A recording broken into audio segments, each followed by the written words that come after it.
How are we all doing? Are we all excited for this long weekend coming up? Yeah, I'm excited. Yeah, Steak Shop has an online sale. So guess who's getting the fleshlight? Oh, and those that don't know, that's basically just a pocket pussy. And by getting, I mean going half-seas with my best friend. Yeah. But they're expensive, man. It's like fucking $150 for one of those things. Leave it on sale. It's cool though, because like we used to fuck the same chicks in high school. It's kind of like the same thing, right?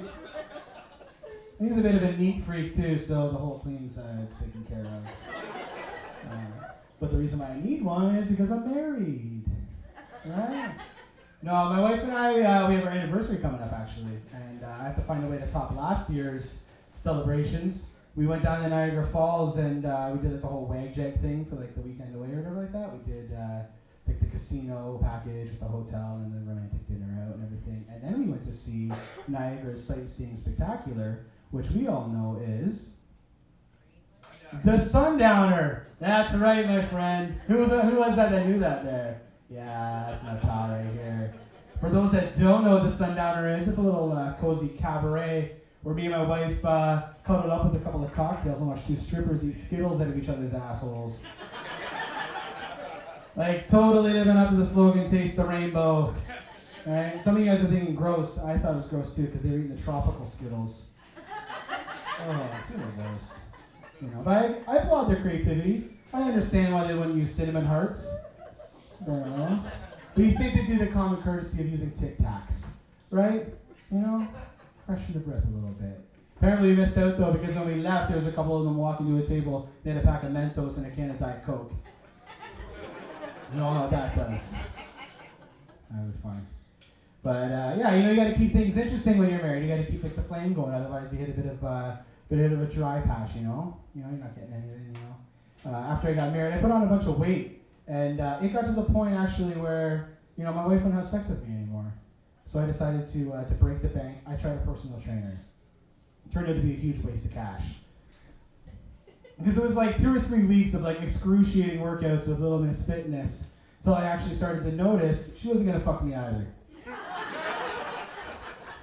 Fucking money down the drain. But or I'll get myself in the doghouse for stupid shit. She'll say to me like, "Oh, you pay more. You like your car more than you like me. You pay way more attention to it." I'm like, "How's that?" I drive a Mazda. She's like, "Well, you can hop in your car and in one try, get the key right in that ignition." Right?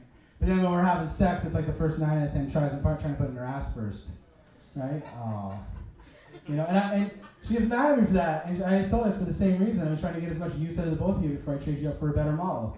That's all. I'm feeling it. Right? Single guy over here. Married. Oh, you definitely know what I'm fucking talking about. That's why you're sitting by yourself. Yeah.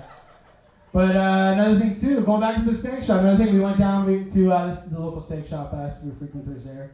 We checked out some couple sex toys there. There was the Wee Vibe. Anybody here familiar with the Wee Vibe? Yeah. I knew you would be. My co-worker back there, definitely. She gave me the rundown. But we went into the steak shop to check us on this stuff, and we're checking out the Wee Vibe. It's like a little couple's vibrator shaped like a clam. So you slide the bottom into your lady's JJ. That works the G-spot, right? Sits on top for the clitoral stimulation. And then the lady comes over to us and tells us you can actually download an app and control that vibrator from your phone. Awesome. So my problem, I already have no control over my orgasms. So why do I want to treat it like a game of Candy Crush? And besides, it'd be like the shitty the shitty trial version where like you get one shot and you gotta wait 24 hours before you get your life back. We have a daughter, beautiful little girl, 1 year old now, and that's thank you very much. Oh, it's been a ride. My wife, she did great in the delivery room. Doesn't let anybody live that down. So always telling people, it's like when you're giving birth, it's like having all of your bones crushed simultaneously with pain. And I'm over here like a dickhead, like, well, apparently you've never had Libra 2000 in your pee hole before. That fucking stings.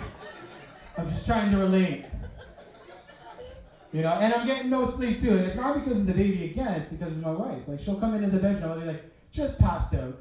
just falling asleep. She'll come in and she'll be like, babe, wake up, babe. I'm like, what?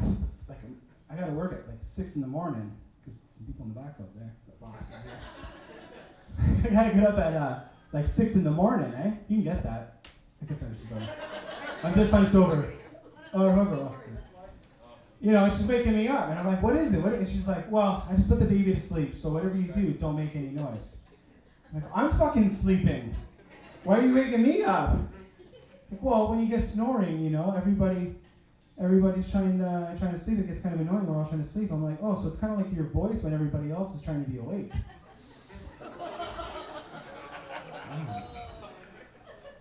You know, or we have like couples friends that will try to give us advice as well too. Like we have some friends of ours that be like, oh, you guys will be great parents because of how well you guys have done raising your dog Jersey. Yeah, well, Jersey eats her own shit. Okay? And we kept her in a cage for the first 2 years of her life. So unless we're trying to raise like Sloth from the Goonies or something, we might want to like not try to rethink things here, okay? You know? Some advice I would have appreciated, a little bit of a heads up, would have been the umbilical cord though. I don't know where my buddies were on that one. Because trying to cut through that thing is like trying to cut through a garden hose with a pair of kindergarten scissors. And you do it once and you're never eating another Thai spring roll again in your life. Some of the dads and some of the moms, what I'm talking about here. Oh.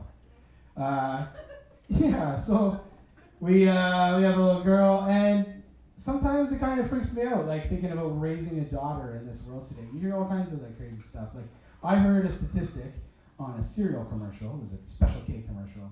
That's where I get all my facts from. I'm not sure if any of you guys remember this. It's a Special K commercial. They said 97% of women have an I hate my body moment every day. Right? Really? Just once a day? No. I don't mean to like one up you here, but like take a look at me. It's like me like once an hour. Okay? Let's just start with my hair here. Okay? I got a hairline that's shaped like a vacant campsite. Take a look at that there. You can basically plan half your trip to Algonquin on that bad boy. You just get the fifth wheel going part in there. As long as you get electrical sight, you're good. You get across here, you know? Or like when you have to like, when I'm at the beach, I gotta take my shirt off, put on sunscreen, I just look like an apple fritter. Picture an apple fritter, that's me, okay? Soft and lumpy, covered in a questionable glaze. Terrible. So I think Kellogg's should come out with a cereal for targeted towards guys like myself, you know? It'd be very similar to Special K, except it would have marshmallow-shaped teardrops and burritos. And it would be called You're Special. Okay. All right, everybody, that is my time. I'm Pete Smith. Thank you so much for coming out and supporting our comedy, everybody.